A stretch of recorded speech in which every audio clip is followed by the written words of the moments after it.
Es un honor para mí haber sido invitado hoy aquí por el Liberals Institute y todos los organizadores a ser galardonado con el premio William Ropke, en honor a uno de los más grandes representantes del liberalismo de la historia reciente. Todos aquí saben que el profesor Ropke creció y estudió atravesando por las fauces destructivas de la inflación. Tras la Primera Guerra Mundial, Alemania atravesó largos periodos de inflación dado que abandonó el patrón oro y se dedicó a emitir papel fiduciario sin respaldo para financiar la guerra. Tras el fin de la guerra, siguió imprimiendo billetes a toneladas, lo que terminó derivando en una hiperinflación que llevó en el lapso de 2 años el tipo de cambio del marco contra el dólar de 60 a 4.2 billones, en español 4 trillones en inglés, es decir, un 4, un 2 y 11 ceros.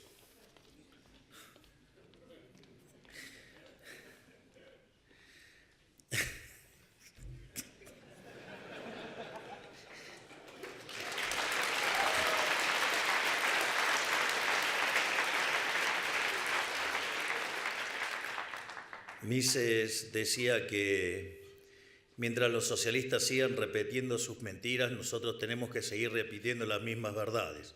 En ejemplo, la naturaleza monetaria de la inflación. Por eso me cuesta, miro los números y verdaderamente es impactante que tengamos que discutir ciertas cosas.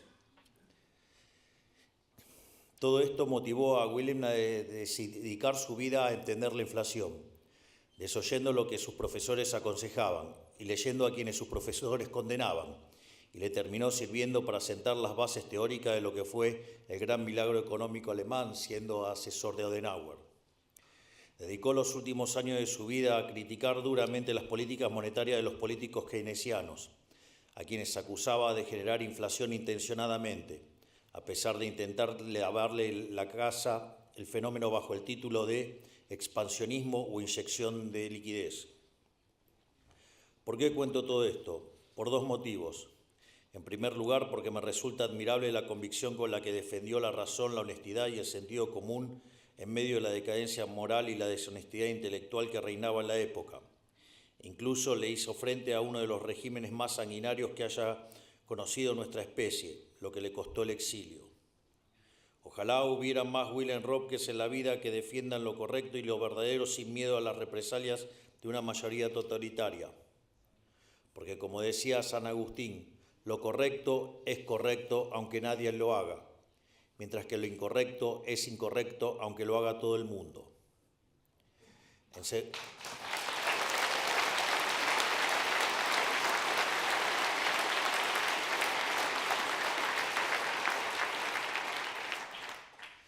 En segundo lugar, porque me llama la atención varios paralelismos. Sin ánimo de ponerme a la altura de un hombre como Ropke, me resulta curioso que tal como hace tantos años en la Alemania, hoy el mundo habla del milagro económico argentino, por haber vuelto exactamente a las mismas bases, la austeridad fiscal y rigurosidad monetaria.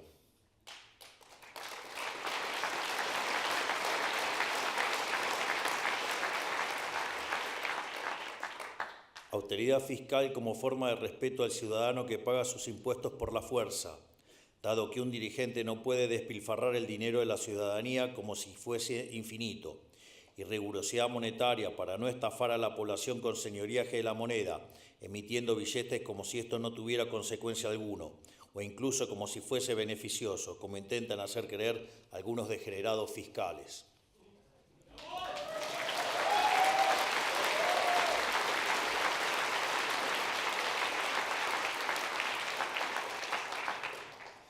También me resulta curioso que simplemente hacer las cosas bien sea considerado un milagro, porque denota lo naturalizado que está hacer las cosas mal, y eso es lisa y llanamente una tragedia.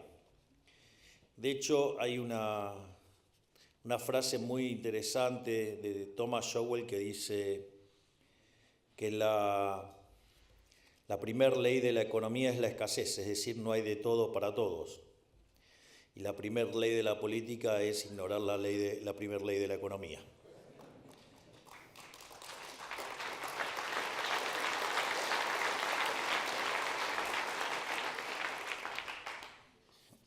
En palabras del propio Ludwig Erhard, el canciller que llevó adelante el milagro económico alemán, el bienestar económico no es un milagro, sino la consecuencia del esfuerzo honesto de todo un pueblo según los principios de libertad, cuando le han sido otorgadas las posibilidades de usar su iniciativa humana y su energía humana. Por eso anhelo que lo que hoy llamamos milagro argentino se contagie por todo el mundo como un germen multiplicador de riqueza. Y por ello quiero contarles brevemente nuestra experiencia durante el primer año de nuestra presidencia. Al inicio de nuestra gestión teníamos 15 puntos de déficit fiscal consolidados, de los cuales 5 estaban en el Tesoro y 10 estaban barridos debajo de la alfombra en el Banco Central. Este déficit era el origen de todos nuestros males, ya que sin déficit no hay deuda, ni emisión, ni inflación. Tras haber hecho el ajuste más grande de la historia de la humanidad, hoy nos encontramos con superávit fiscal sostenido y libre de default por primera vez en los últimos 123 años.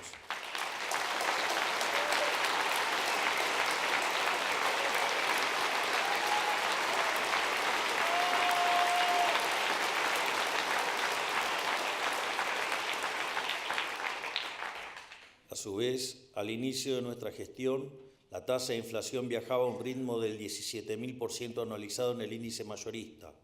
Hoy, el mismo índice anualizado se encuentra viajando al 10% anual. Es decir, bajamos 1.700 veces la inflación y estamos cada día más cerca de que solo sea un mal recuerdo.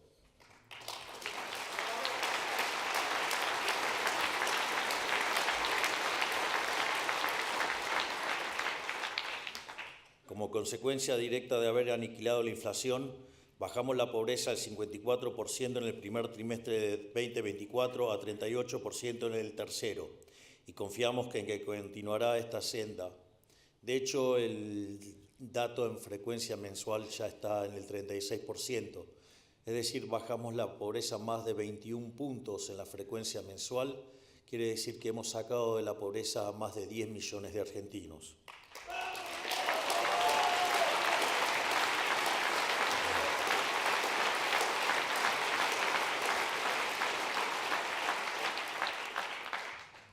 Al inicio de nuestra gestión, la brecha cambiaria entre el dólar oficial y el dólar libre era de 180%.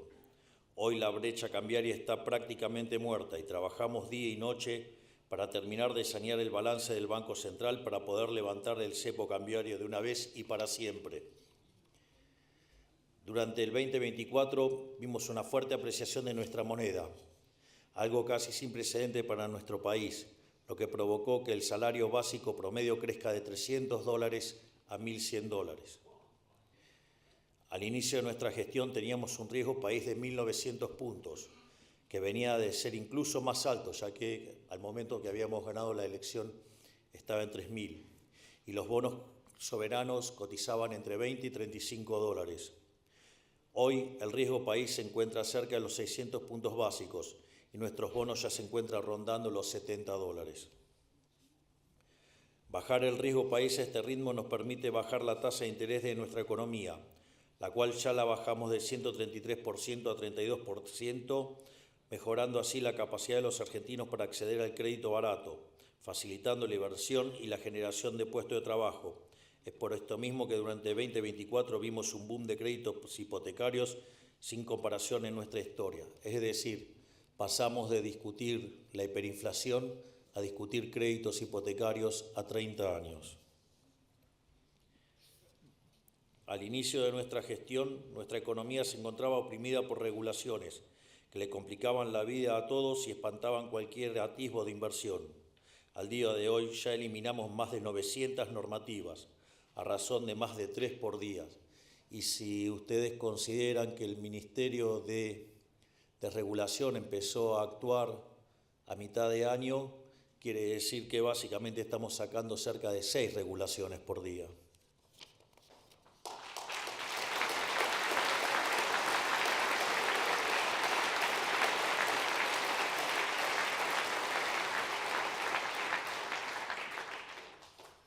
A su vez, la Ley Base y el DNU 70 en su conjunto hemos hecho la reforma estructural más grande de la historia argentina, 8 veces más grande de la que hizo el presidente Menem a principios de los años 90. Y les digo algo, Aún nos quedan 3.200 reformas estructurales más y vamos a hacer de Argentina el país más libre del mundo.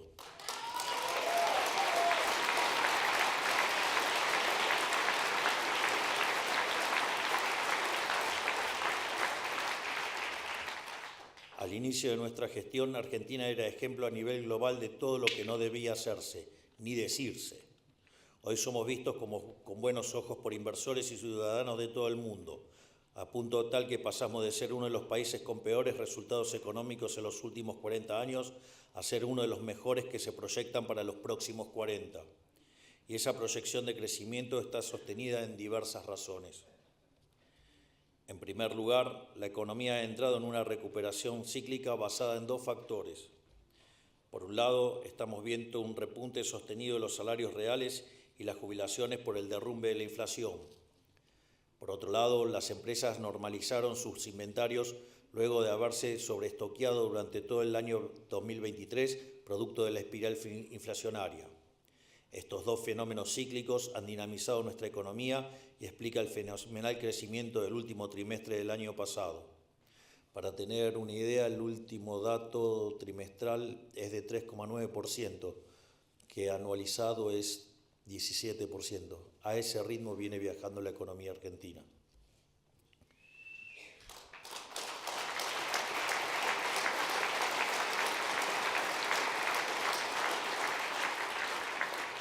Además, tenemos los 15 puntos del PBI que ajustamos y por definición le devolvimos al sector privado en forma de ahorro, lo que genera un aumento tanto de la inversión como luego del consumo. Además, se suma otro factor, que es la baja de la carga impositiva, ya sea por la eliminación del impuesto inflacionario o por la reducción de impuestos, que ya hemos comenzado y vamos a profundizar durante este año. De hecho, en el día de ayer hemos anunciado eliminación de retenciones para las economías regionales y hemos iniciado una reducción de las retenciones para los principales productos del agro. Es por ello que estamos trabajando en una reforma impositiva estructural para reducir en un 90% la cantidad de impuestos nacionales y devolverles a las provincias las autonomías impositivas que nunca debieron haber perdido. Así, apuntamos a lograr un federalismo marcado por la competencia fiscal entre nuestras provincias para ver a quién atrae más inversiones. En esta materia, acá en Suiza nos llevan varios siglos de ventaja.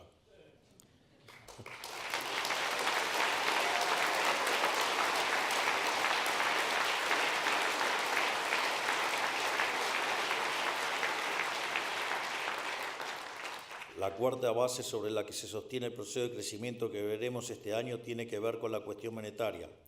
La convergencia del tipo de cambio paralelo al tipo de cambio oficial que estamos viendo hace meses nos acerca cada día un poco más a la salida definitiva del cepo cambiario. Un mamarracho que nunca debería haber existido y que este año se termina de una vez por todas. Lo repito, un mamarracho que nunca debería haber existido y que este año se termina de una vez por todas.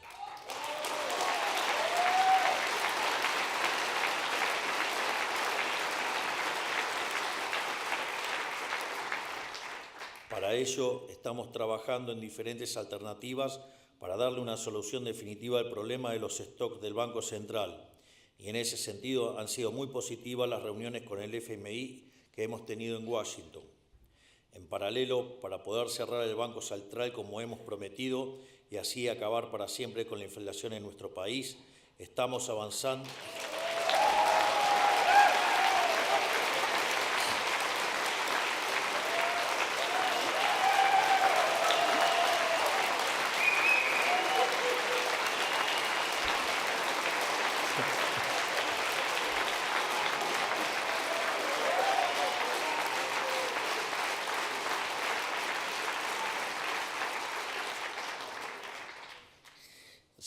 Si fuera populista, hubiera hecho el punto para que justamente pasara esto.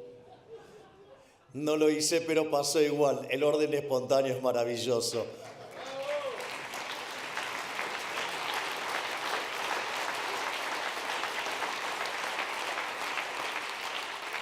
Y obviamente que la voluntad del individuo por ser libre más, muchísimo más.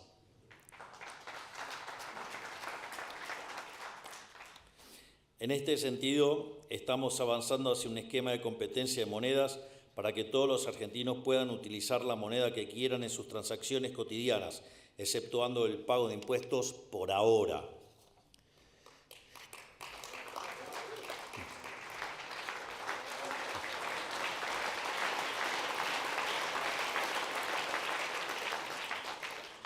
Todo esto lo menciono para dejar en claro que el crecimiento llegó para quedarse de la mano del superávit fiscal. De hecho, estudios recientes muestran que un superávit de las características del que hemos conseguido, del equilibrio financiero, nos da una base de crecimiento sostenido del 4,5% per cápita anual. Eso implicaría que en 50 años Argentina podría estar alcanzando a los Estados Unidos. Y si a eso, digamos en dinámica, ¿no? Y si a eso le sumamos que el ajuste se hizo bajando gastos, no subiendo impuestos, si se suman las 800 reformas estructurales, las 900 desregulaciones, sin lugar a dudas Argentina podría crecer mucho más rápido. Y sin lugar a dudas, con los aportes que está haciendo el genial presidente del Consejo de Asesores, el doctor Demian Reidel, para avanzar en la implementación de la inteligencia artificial en Argentina, sin dudas lo vamos a lograr mucho antes.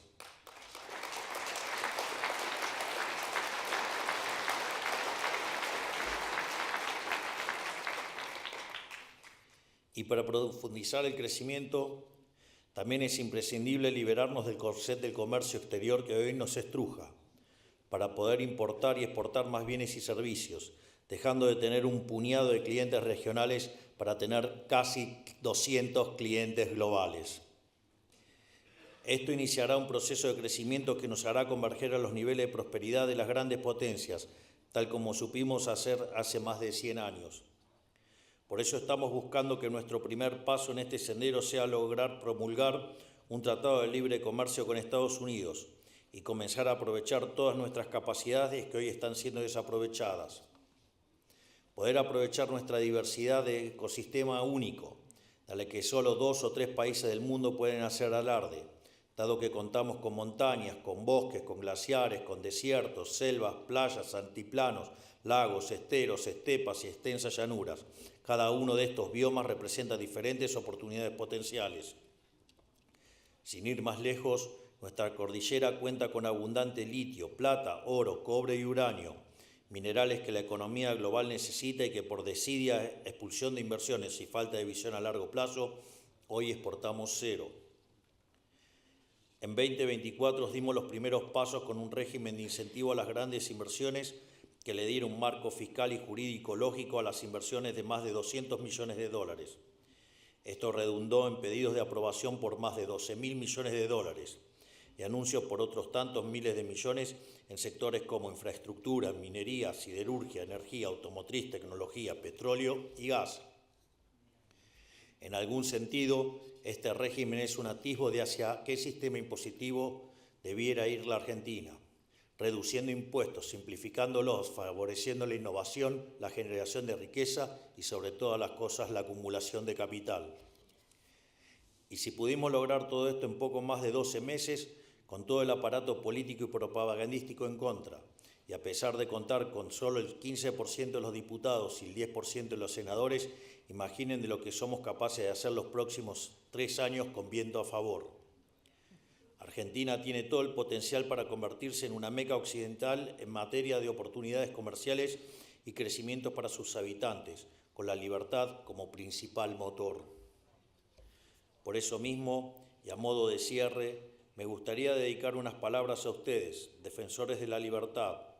No se dejen doblegar por las diatribas del colectivismo que busca destruir cualquier disidencia. Lo que nos hace tan especiales y peligrosos para cualquier tipo de régimen es nuestra elocuencia, nuestra capacidad para hablar con la verdad. Por eso no nos odian, inventan leyes para censurarnos, buscan meternos presos o exiliarnos, porque intentan negar la realidad para poder sostener sus mentiras. Pero lo que nunca podrán será negar los aplastantes resultados de la realidad. Y una frase que usaba Mises, que era de Virgilio, que es: que no hay que ceder frente al mal, hay que combatirlo con más fuerza. Y eso les consta porque ayer me le paré al mal de frente en la propia casa del dragón.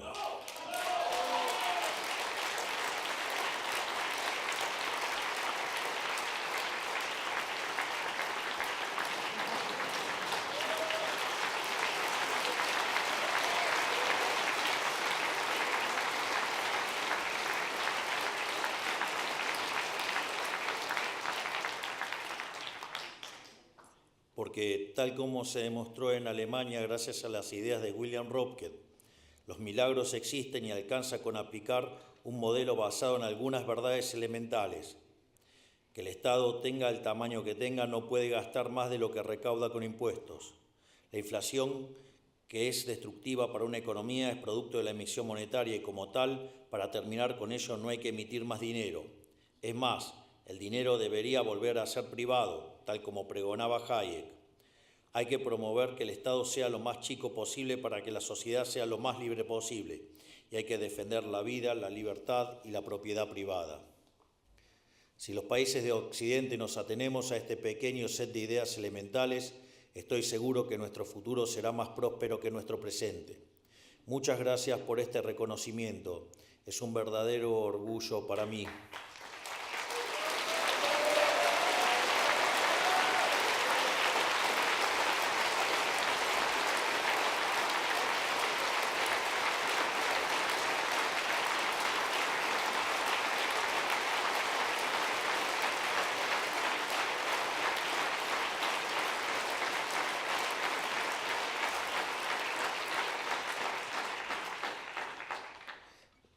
Voy a salir del protocolo. Perdón, Walter. Walter is my interpreter.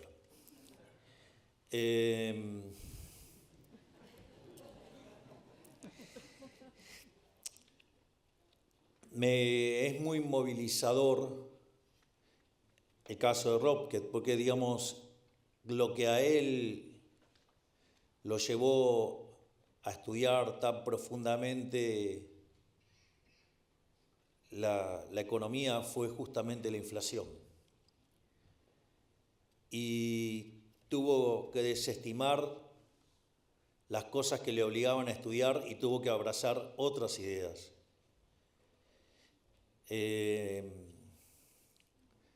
Cuando Argentina cayó en hiperinflación en el año 1989, yo era un jugador de fútbol, era un arquero.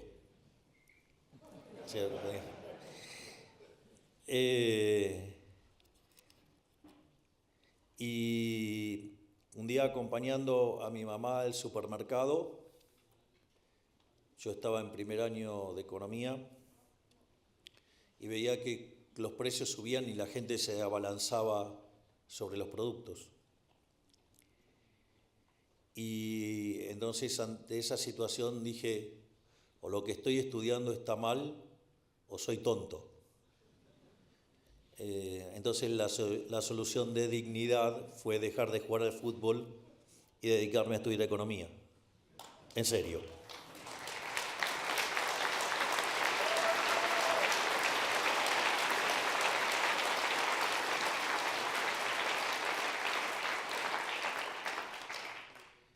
Y esa obsesión por la economía me llevó a escribir mi primer artículo académico a los 20 años, que se llama La hiperinflación y la distorsión en los mercados. Y después de eso, la obsesión no paró nunca más. Y la gran pelea fue derribar todas esas teorías estúpidas que han defendido en mi país durante cerca de 80, 90 años, y que esta vez nos paramos de frente diciendo que la inflación es siempre y en todo lugar un fenómeno monetario y estamos derrotando la inflación. Por ende se quieren matar.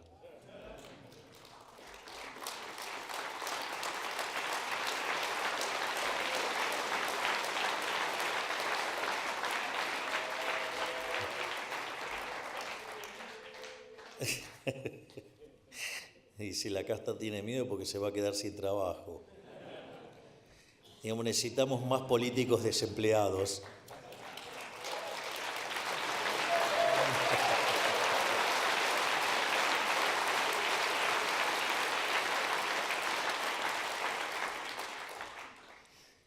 Y también me resulta muy atractivo el rol de Rob, que digamos tratando de hacer ese equilibrio entre la teoría y lo que implica la política por lo que entraña en términos de entramado social. Algo que estoy tratando de resolver lo más exitosamente posible. Que si no me sale ya me hubieran echado, obvio, ¿no? Así es que, sobre todas las cosas, quiero darles las gracias, no solo por el premio, sino también por esta tan cálida recepción. La verdad que me han sorprendido, debo confesar que me han emocionado y no tengo más que palabras de agradecimiento por tanta generosidad para conmigo. Así es que tengan muy buenas tardes, que Dios los bendiga, que la fuerza del cielo nos acompañe y ¡viva la libertad, carajo! Muchas gracias.